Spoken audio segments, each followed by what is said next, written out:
Kamusta na mga crayfish? Ito nga no. So nagpisa na yung mga ano dito. Ito yung itlog nung kuhol eh. No, yan nagpisa na siya oh. Tingnan niyo ba? Nagpisa na siya ito din oh. Nagpisa na rin to. Ano? Yan itlog ng kuhol yan eh.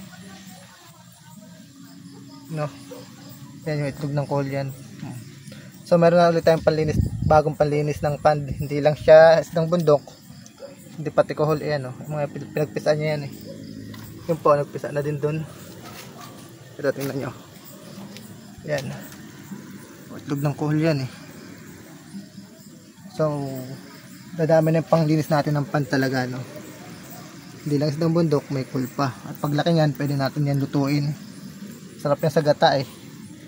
Kuhol. At least sure tayo na malinis yung kuhol natin no. O sige, sa susunod ulit mga crayfish, napatid pa ako.